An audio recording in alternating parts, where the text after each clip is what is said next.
Les Chinois débarquent en Égypte. Égypte qui pourtant historiquement est extrêmement proche des Américains. Américains qui d'ailleurs les aident pas mal d'un point de vue financier depuis un paquet d'années. Et également Égypte qui a été notre premier client export pour le Rafale avec en 2014 la signature pour 24 unités et derrière en 2021 un deuxième contrat avec 31 Rafale. Et là, les Chinois ont débarqué avec du lourd, comme on dit, avec du Y-20 qui permet de faire entre autres du ravitaillement aérien, avec leur KJ-500 qui est leur petit avion de guerre aérien, leur petit AWACS, et avec surtout des J-10 version B, version C, qui est un chasseur de 4e.5 génération avec une antenne active, des masses assez similaires à celles d'un Rafale, 9 tonnes 7 à vide, 19 tonnes en masse max et des capacités à faire du vol à Mach 1.8, mais surtout à faire tout type de mission. Alors ils ont travaillé pour l'instant avec les MiG-29, mais cela va nous permettre dans cette vidéo de revenir un petit peu sur l'interaction que font les clients export du Rafale avec les Chinois dont on entend beaucoup parler en ce moment avec la guerre commerciale avec les États-Unis. Allez, on attaque tout ça juste après le jingle et avant d'aller en Égypte, on va faire un petit tour par un autre de nos très gros clients et alliés, les Émirats Arabes Unis, qui ne se privent pas pour envoyer leur 2000-9 directement en Chine.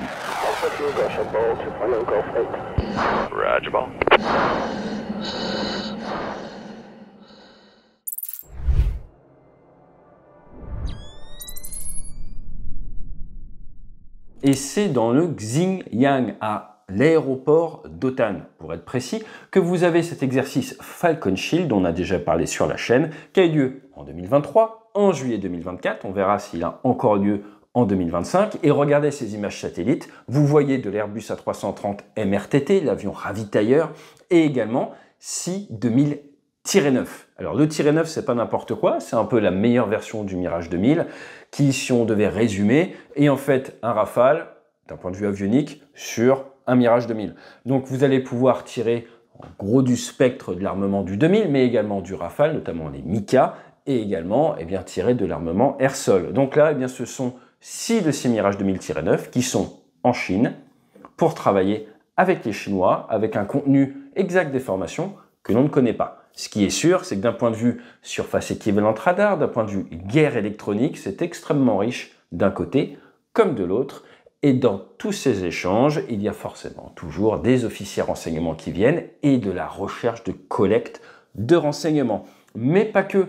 Dans le cas des Émiratis, qui sont allés plus loin et ont notamment signé des commandes de L-15, donc d'avions chinois, pour les Émirats arabes, car, accrochez-vous bien, les Chinois ont augmenté de 80% leur exportation d'armement dans le Golfe ces dernières années. Alors forcément, ça a un petit peu fait grincer des dents. Il n'y a d'ailleurs pas eu de F-16, les Émiratis ont des F-16 Echo et Fox, ils n'étaient pas présents lors de ces exercices. Et comme vous le savez, la France a vendu des Mirage 2000, qui sont moins bons d'ailleurs que les -9, aux Taïwanais. Pour ce qui est de la zone, également autour, il est à noter que le Pakistan, qui a des petites tensions quand même avec l'Inde de temps en temps, ils ont fait des exercices Spears of Victory, mais également Zelzal. Et là, on a des exercices avec le Qatar, qui est client un Rafale. Et d'ailleurs, on avait parlé de la présence de ces Rafales qataris en Turquie, il y a quelques années pour d'autres exercices également. Mais c'est un autre sujet. Revenons sur les Égyptiens et cette première qui est en fait un projection de puissance pour l'armée chinoise qui permet de projeter à 6000 km de leur pays une sorte de petit escadron aérien. Le premier point à noter, c'est qu'ils y sont allés avec leur AWACS, également avec leur ravitailleur. Et les Égyptiens n'ont pas beaucoup de capacité de ravitaillement en vol. D'ailleurs, avec l'arrivée du Rafale, ils avaient fait une transformation ravito. J'avais été sollicité à l'époque pour réfléchir à un programme de formation en tant que militaire français, ce qu'on appelle le SOUTEX, le soutien à l'export. Et j'avais eu la chance de rencontrer des pilotes égyptiens qui étaient venus me voir sur ce sujet à l'Andivisio. Toujours est-il, cet exercice a lieu entre les MiG-29. Je vous rappelle que les Égyptiens ont un peu de tout. Ils ont une des plus grosses flottes au monde de F-16 après celle des Américains. Ils ont des MiG-29, ils en ont commandé 46, ils ont tous reçu. À une époque, il a été question d'acheter des Sukhoi 35. Finalement, ça s'est pas fait. Et la question se pose, et ça revient régulièrement, est-ce qu'ils vont acheter des J-10C ? Alors c'est peut-être une action commerciale là que sont en train de faire les Chinois, ou pourquoi pas des Y-20 qui leur donneraient cette capacité de ravitaillement en vol. Dans tous les cas, les Chinois sont présents en Afrique avec la base de Djibouti depuis 2008, sont très présents dans le golfe d'Aden, font de l'anti-piraterie principalement pour leurs compatriotes. Le J-10 avec lequel ils ont visité et sont actuellement encore en Égypte, eh bien c'est opérationnel depuis le début des années 2000. Il y en a quand même plus de 600 qui ont été produits. C'est pas très connu en France, mais il y en a quand même beaucoup qui ont été fabriqués. Au niveau des formes, ça fait vaguement penser à un V-Gun de chez Saab, avec ce delta et ce très gros canard devant. Et les Chinois l'appellent le dragon vigoureux, toujours très imagé. Là, au niveau de la base, on est dans le désert. On est 100 km à l'ouest du golfe de Suez, donc regardez sur cette carte. On est un petit peu au milieu de nulle part, ce qui est parfait pour s'entraîner entre la surface et la haute altitude. La base, c'est celle de Wadi Abou Rish, qui est la base où sont basés les MiG-29. Pour ce qui est des Rafales, on en a parlé, eh bien, ils sont plutôt soit au nord du Caire, soit du côté de la Méditerranée, dans l'ouest du pays. À noter que la flotte des Rafales égyptiens avait passé les 10 000 heures, c'était déjà en 2023, et que même si ce n'a pas été officiellement confirmé, ils en auraient perdu qu'un seul sur un entraînement meeting aérien, ce qu'on en trouve en source ouverte. Un des points qui fait le succès du Rafale, c'est entre autres le fait qu'il soit bimoteur. Si vous regardez par exemple les J-10, il y en a déjà qui ont été perdus pour soucis, pour collision aviaire. Quand vous n'êtes en monomoteur, ce qui est le cas du J-10, que vous tapez un oiseau, c'est plus compliqué de se sustenter. On l'a vu par exemple avec le Mirage 2000, avec les super étendards, le bimoteur est un vrai plus, surtout sur des grands environnements, avec, en cas d'éjection, du territoire assez hostile en dessous. Gros avantage du Rafale bimoteur sur les monomoteurs. Alors dans ces exercices, qu'est-ce qui peut se passer? Généralement, ces exercices sont construits autour de différents blocs. Et initialement, on est sur l'arrivée, l'installation, la découverte de la zone pour l'escadron qui vient visiter. Ils vont s'accoutumer un petit peu à la zone et on va commencer avec des vols, plutôt des vols de combat rapprochés. Traditionnellement, c'est ce qui se fait en 1 contre 1, on se découvre les uns les autres. Après, on peut faire du 1 contre 2, ce qu'on appelle souvent du DACT, c'est du combat asymétrique, et ensuite derrière, on va commencer à faire du combat à plus longue portée. Initialement en 2 contre 2, et puis après derrière, on va aller vers des KOMAO, donc des vols beaucoup plus complexes, où une partie de l'unité va défendre une position, l'autre partie va essayer d'attaquer. Et dans ce cas-là, ce n'est pas parce que l'exercice a lieu sur la base de Wadi Abou Rish, et bien qu'aucun autre élément de l'armée de l'air égyptienne ne participe pas. Donc il est très bien possible de voir des avions d'autres bases décoller, faire du ravitaillement et venir participer à cet exercice. Comme ça, dans certains cas, s'ils poussent le réalisme très loin, ce que font par exemple des fois les Canadiens, eh bien vous devez défendre une zone et vous êtes attaqué par des avions qui viennent d'une autre base et vous ne savez pas à l'avance combien d'adversaires vont se pointer. Ce qui augmente le réalisme et le stress si vous devez défendre une base pendant 5-6 heures, c'est pas facile.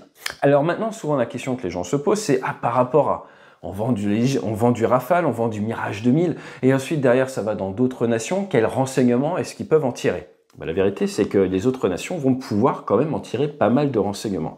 Souvent, ce qui va être la différence, ça va être au niveau de tout ce qui est bibliothèque de guerre électronique ou de mode du radar qui peuvent être changés fonction en fait de l'environnement dans lequel vous êtes. Vous avez, pour faire très simple, un mode de fonctionnement temps de guerre, pour la guerre électronique et les radars, un mode de fonctionnement temps de paix. Et donc, il y a toujours des petites différences. Maintenant, on est vraiment sur le fil du rasoir en termes de différence. C'est pas énorme. Par contre, pour ce qui est de savoir si votre avion est très radarisable et à quelle distance vous pouvez le détecter, et bien ça, dans ce genre d'exercice, d'un côté comme de l'autre, chaque nation revient avec l'information après avoir les relations qu'on entretient avec les Émirats, avec les Égyptiens, pour récupérer cette data sur, par exemple, le J-10 ou tous les aéronefs contre lesquels les Mirage 2000-9 ont eu à se battre pour entraînement en Chine. Et ce qui est sûr, c'est qu'on vit dans un monde où le renseignement est absolument vital, et dans le monde du combat aérien, il faut bien connaître l'adversaire et la portée de son armement. Avec ce genre de manip, ce qui se fait traditionnellement aussi des fois, ce sont des vols en place arrière, où vous avez un pilote qui va pouvoir monter en place arrière d'un MiG-29. Vous avez un pilote qui va pouvoir monter peut-être en place arrière d'un J-10 biplace. Et pendant ce vol, eh bien, il n'y a pas vraiment de bouton magique pour tout cacher. À l'arrière, vous avez une bonne idée des portées d'engagement, et ça vous permet de faire de l'humain, de l'human intelligence, de faire votre petit rapport derrière, et tout le monde le fait, tout le monde sait que ça se fait. Donc on fait très attention dans ce qu'on partage normalement dans ce genre d'exercice. Néanmoins, à partir du moment où vous commencez à vous entraîner à utiliser le matériel, vous doutez bien que ça va beaucoup plus loin que les slides PPT. Ça vous permet également d'avoir une bonne idée de la manière dont fonctionnent les autres armées. Donc c'est riche pour tirer la culture de tout le monde vers le haut, mais également pour avoir une bonne idée de leur capacité à l'instant T. Au final, ce qu'il faut retenir de cette annonce et de ce début d'exercice au niveau de l'Égypte, c'est que d'un point de vue géopolitique, nous vivons dans un monde où les choses bougent vite, extrêmement vite. Et si ça vous intéresse, ça fait déjà longtemps qu'on parle de l'Inde un petit peu, on en a parlé dans Au-delà de l'Ukraine, comme vous le savez probablement, il y a des contrats actuellement qui sont en fin de négociation avec notamment du transfert de technologie pour l'Inde au niveau de notre Rafale. Si ça vous intéresse qu'on creuse un petit peu plus ce sujet, n'hésitez pas à nous le mettre en commentaire. Ce qui est sûr, c'est que ces dernières années, la France, mais également un petit peu les États-Unis, se sont grandement retirés d'Afrique. Et cet exercice nous rappelle tout simplement que la nature a horreur du vide. Pour ce qui est de l'Égypte, à surveiller au niveau de ses financements qui proviennent principalement des accords de Camp David, et également à voir si par la suite ils font des commandes de J-10C, ce qui serait assez impactant, mais n'oubliez pas que les Émirats Arabes Unis, dès 2022, ont commandé des L-15, et que si à l'heure actuelle ils envoient des Mirage 2000-9, la question se pose de vont-ils envoyer en plein centre de la Chine des Rafales, tout beau tout neuf, qu'on viendra de leur livrer.